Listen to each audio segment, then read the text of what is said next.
Kuruba Bhaskar Telugu భాషోపాధ్యాయులు Telugu teacher YouTube ఛానల్కి స్వాగతం సుస్వాగతం. ఈరోజు నేను రచించి వివరించేటువంటి ఒక పద్యాన్ని తెలియజేస్తాను.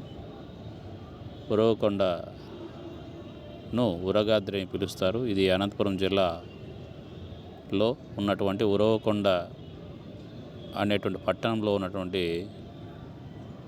ఒక కొండ, దాని పేరు ఉరగాద్రి. ఆ ఉరగాద్రిని వివరిస్తూ నేను చాలా పద్యాలు రాశాను. అందులో ఇదొకటి. ఈ పద్యాన్ని నేను ఇప్పుడు వివరిస్తాను. శీర్ష పద్యం.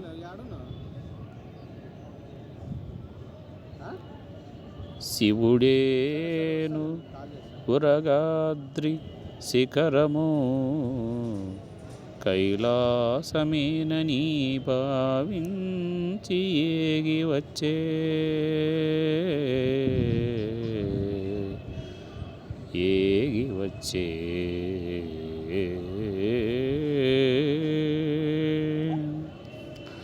శేషుడే హరునికై సేవింప పడగను విప్పి నిలిచెనేమో వినయముగను.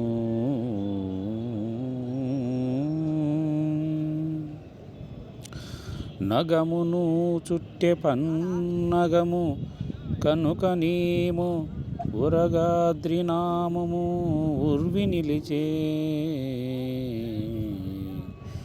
కైలాసయాత్రను కలనైన చేయని, కైలాసయాత్రను కలనైన చేయని, దర్శన భాగ్యము దరికి చేర్చే.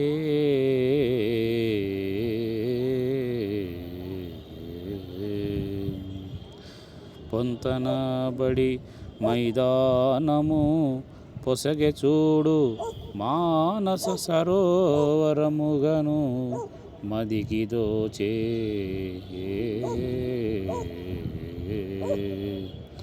కరిబసవుని మఠము నందిగాను మారే, హరహర గరల కంఠుడు హాయి గొలిపే.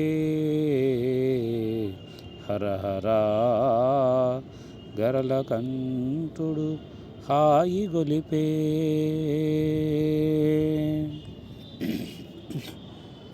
ఈ పద్యానికి భావం: శివుడు ఉరగాద్రి శిఖరాన్ని కైలాసంగా భావించి వచ్చి నిలిచాడు. ఆ ఆదిశేషుడు ఆ హరుని సేవించడానికై పడగ విప్పి వచ్చి ఆ శివలింగం పైన పడగను నీడలాగా కప్పాడు. వినయంగా నిల్చున్నాడు. కొండ చుట్టూ తన తోకను చుట్టుకొని ఉన్నాడు. అందుకేనేమో ఉరగాద్రి అనే పేరు ఈ భూమి మీద శాశ్వతంగా నిలిచింది.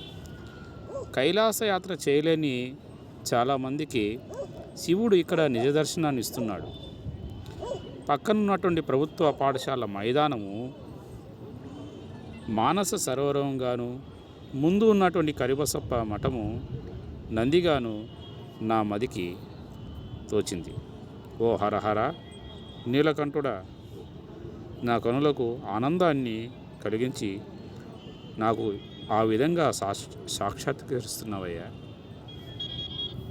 రచన కురుబ భాస్కర్, తెలుగు భాషోపాధ్యాయులు, బోధకవి, అనంతపురం జిల్లా. అందరూ నా యొక్క యూట్యూబ్ ఛానల్ను సబ్స్క్రైబ్ చేసుకుంటారని ఆశిస్తూ ఇట్లు మీ భాస్కర్.